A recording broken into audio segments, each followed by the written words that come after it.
మీరు మీ మీద మీరు ఎవరో క్రిటిక్ అక్కర్లేదు, మీకు మీ మీద మీరే క్రిటిక్. నాకు అర్థమైనంత వరకు అవును. మీరు క్రిటికల్గా కనుక ఆలోచిస్తే ఇప్పటి వరకు మీరు తీసిన సినిమాల్లో నా బెస్ట్ ఫిల్మ్ అండి ఇది. క్రిటికల్గా మీకు మీరే ఆలోచించుకుని ఈ సినిమా ఇది నాది నిజమైన హిట్. కొన్ని సినిమాలు హిట్ అవుతాయండి, కొన్ని కంపోజిషన్స్లో, కొన్ని కాంబినేషన్స్లో. కానీ ఒక డైరెక్టర్గా మీరు మాట్లాడాలంటే yes this is my hit అండి. అంటే ఏ సినిమా చెప్తారు? హిట్ అని కాదు సార్, అంటే ఇప్పుడు ఒక్కొక్క హిట్కి ఒక్కొక్క కారణం ఉంటుంది. అది ఒక్కొక్కటి ఆ మనసుకు నచ్చుద్ది. ఇప్పుడు బలబల మగాడవై స్క్రీన్ ప్లే బేస్డ్ ఒక క్యారెక్టరైజేషన్తో, ఒక లోపంతో ఆడియన్స్ని ఎంటర్టైన్ చేయొచ్చు అని యాక్చువల్గా హీరోకి లోపం పెట్టినా సరే ఇంతమంది చూస్తారని ప్రూవ్ చేసిన సినిమా. అవును. అది యాక్చువల్గా ఏంటంటే స్క్రీన్ ప్లే మీకు ఇంత ఫ్లా కూడా దొరకదు అది. అవును. ఆ సినిమాలో అది నా బెస్ట్ స్క్రీన్ ప్లే పరంగా. స్క్రీన్ ప్లే పరంగా.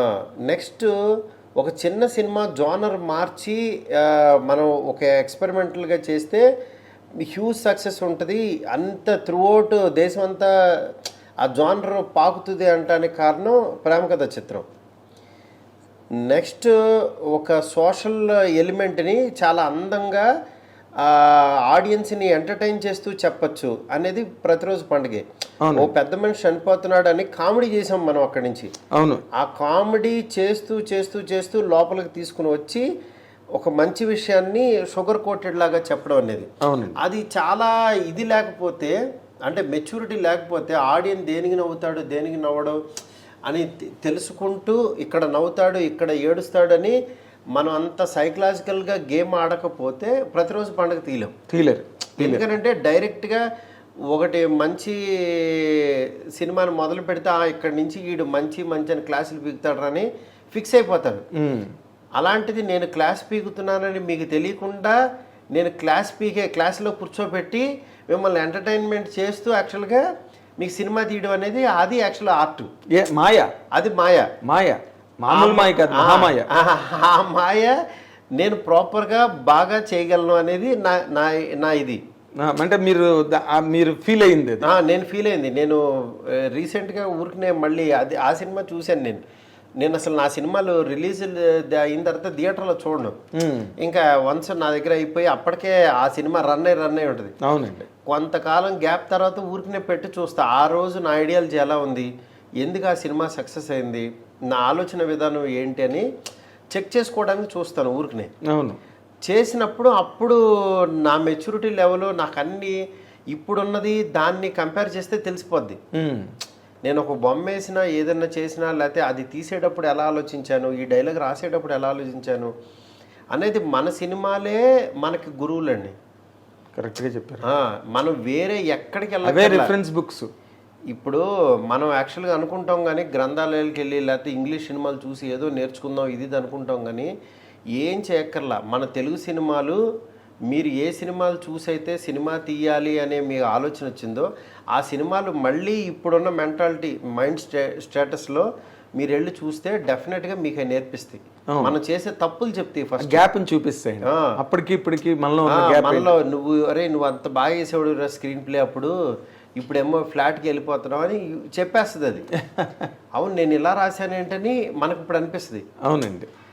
జనరల్గా ఎంత గొప్ప ఆర్ట్ వర్క్ అయినానండి, అది సినిమా కావచ్చు, ఒక పెయింటింగ్ కావచ్చు, లేకపోతే ఒక కీర్తన కావచ్చు, ఏదైనా కావచ్చు, కానీ ఒక టైం పీరియడ్లో చేసిన దాన్ని ఒక టైము ల్యాప్స్ అయిన తర్వాత ఒకసారి వెనక్కి వెళ్ళి చూస్తే ఈ గ్రోనప్ మెచ్యూరిటీలో అరే మనం ఇదిలా చేస్తుంటే ఇంకా బాగుండేది, ఎక్కడో మన ఈ మెచ్యూరిటీ లెవెల్స్ పెరిగిన తర్వాత ఇది మనం కొంచెం బాగా చేసి ఉండవలసింది బట్ మనం అంత చేయలేదు అన్న ఫీలింగ్ ఏ వర్క్లోనైనా ఎవరికైనా వచ్చేదేనండి.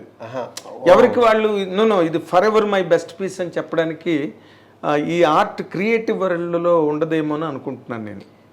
కాదు సార్, ఇప్పుడు డెఫినెట్గా బొమ్మలు ఉంటాయి సార్, బొమ్మలు వేసి ఉంటాం కానీ ఆ బొమ్మలు ఇప్పుడు మనకు నచ్చవు. అంటే మనం ఆర్టేసి ఉంటాం, ఇప్పుడు బాగా ప్రొఫెషనల్ అయిపోతాం.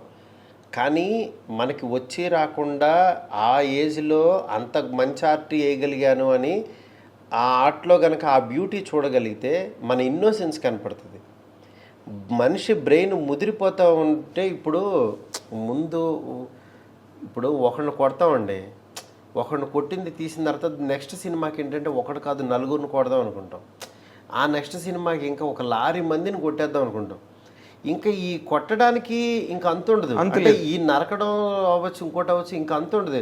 ఇంకా ఎంతమందిని నరుకుతావు? ఇది అలా కాకుండా నువ్వు ఒక 1000 మందిని నరకాల్సిన చోట ఇప్పుడు ఒక లవ్ స్టోరీ కనుక తీయగల నీ సెన్సిబిలిటీస్ అన్నీ చచ్చిపోతూ ఉంటాయి మీకు రన్నింగ్లో. అవును, ఒకడు, ఇద్దరు, ముగ్గురు, ఈ సెన్సిబిలిటీస్ అన్నీ చచ్చిపోతాయి. అప్పుడు నిన్ను నువ్వు కరెక్ట్ చేసుకోవడానికి మళ్ళీ నువ్వు బిఫోర్ వచ్చి ఒక లవ్ స్టోరీ తీయగలగాలి. అప్పుడు మళ్ళీ నీ బడ్డింగ్ స్టేజ్, మళ్ళీ నీకు లైఫ్ ఉంటుంది. అవును, మళ్ళీ ఒకటితో నరకడం స్టార్ట్ చేస్తావు నువ్వు. అప్పుడు నీకు మళ్ళీ ఇంకా దొరుకుతుంది అంటున్నా స్పేస్ ఉంటాయి, స్పేస్ దొరుకుతుంది. ఇప్పుడు ఏమవుతుందంటే నేను ఈ సినిమాలో ఇంతమందిని నవ్వించాను, మళ్ళీ ఇంకా నవ్వించాలి, ఇంకా బరువేసేయాలి అనుకుని ఇప్పుడు అందుకనే యావరేజ్ సినిమా అవచ్చు, ఫెయిల్యూర్ సినిమా అవచ్చు, ఏమవుద్దంటే మన లైను మనకి పెద్ద లైన్ పక్కన, హిట్ సినిమా పక్కన చిన్న లైన్ గీత పడుతుంది. అవును, ఈ చిన్న లైన్ అనేది ఇప్పుడు నెక్స్ట్ నేను ఏం చేసినా సరే అది పెద్ద లైన్ అవుతుంది. ఎందుకంటే చిన్న లైన్ అయితే రాదు, అంతకన్నా చిన్న లైన్ మీరు గీలేను. అంటే మ్యాక్సిమము నాకున్న నాలెడ్జ్ అవ్వచ్చు, ఇది అవ్వచ్చు, దీనికంటే బెటర్ లైన్సే గీశాను. కానీ లాస్ట్ చిన్న లైన్ గీశాను నేను. ఇప్పుడు డెఫినెట్గా బెటర్ లైన్ గీస్తా. ఈ లైన్ ఇంకా బాగా గీయగలను అనే కాన్ఫిడెన్స్తో ఇంకా ఇంకా పెద్ద చేయడానికి చూస్తా. అందుకని నేను ఎప్పుడు దాన్ని కంపేర్ చేసుకుంటా. నా మీద ఎప్పుడైతే ఎక్స్పెక్టేషన్ లేదో, అమ్మ నేను సేఫ్ సైడ్ ఉన్నాను, అమ్మ మనల్ని బాగా నీచంగా ఆలోచిస్తున్నారు, మనల్ని బాగా తిట్టుకుంటున్నారు అనుకుంటే అమ్మ మనం హ్యాపీ పొజిషన్లో ఉన్నాం, ఇప్పుడు నేను ఏం చేసినా బాగుంటుంది. అవునండి, ఏదైనా బెటర్గా చేస్తా. ఎందుకంటే నా దగ్గర నుంచి అసలు ఫస్ట్ ఎక్స్పెక్టేషన్ లేవు. నీకు లేనప్పుడు నేను ద బెస్ట్ చేస్తా. ఎక్స్పెక్టేషన్స్ లేకపోగా ఒక రకమైన మీన్ ఇంప్రెషన్ తీస్తాడు అని అనుకుంటే హ్యాపీ నేను. ఎందుకంటే నేను ఇప్పుడు ద బెస్ట్ ఇవ్వగలుగుతానని నా మనసాక్షి చెప్తుంది. అవతల వాళ్ళకి అసలు నువ్వేనా చేసింది అంతకుముందు, అదెందుకు చేసావు, అసలు నువ్వెంత టాలెంట్ పెట్టుకుని నువ్వు అదెందుకు చేసావు అని ఇప్పుడు నాకు రన్నింగ్లో అనేవాళ్ళు ఉంటూ ఉంటారు. అవునా? ఇవన్నీ ఏమవుద్దంటే వన్స్ బయటకు వచ్చినప్పుడు, ఇంకోటో ఏదో వచ్చినప్పుడు, దెన్ ఇట్ విల్ ప్రూవ్. అవునండి. బట్ నేను ఇప్పుడు ప్రెసెంట్ ఏంటంటే హ్యాపీగా, నా మీద ఏమి ఎక్స్పెక్టేషన్ లేవు, నా పని నేను చేసుకుంటున్నాను. అంటే ఇప్పటికి కూడా మీ మీద ఏవి ఎక్స్పెక్టేషన్స్ లేవని అనుకుంటున్నారు? లేవని నేను అనుకోకపోతే, నా మీద ఎక్స్పెక్టేషన్ ఉంది, నేను కింగ్ని, ఇది అని అనుకుంటే, నేను తీసిందే సినిమా రా, నేను వేసిందే నాట్యం అంటే అది కుదరదు అంటున్నా. ఫస్ట్ నా దగ్గర ఏమీ లేదు, నాకు చాలా బాధ్యత ఉంది, నాకు రెస్పాన్సిబిలిటీ ఎక్కువ ఉందని ప్రతిరోజు ప్రతి క్షణం నా సెన్సెస్ నాకు అలా గుర్తు చేస్తూ ఉండకపోతే నేను మినిమం చేయలేను అంటున్నా.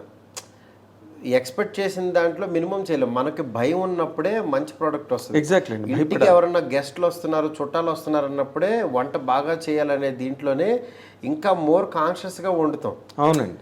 అందువల్ల యాక్చువల్గా రోజు తినేవాళ్ళే అన్నప్పుడు హ్యాపీగా ఇంట్లో వాళ్ళే తిన్నారనుకోండి, చాలా పెద్ద గెస్ట్ వస్తున్నాడు అనుకున్నప్పుడు ఆ వంట డెఫినెట్గా ద బెస్ట్ ఇవ్వడానికి ట్రై చేస్తాం. ఎగ్జాక్ట్లీ. నేను ఆ ప్రయత్నాల్లో ఉన్నాను.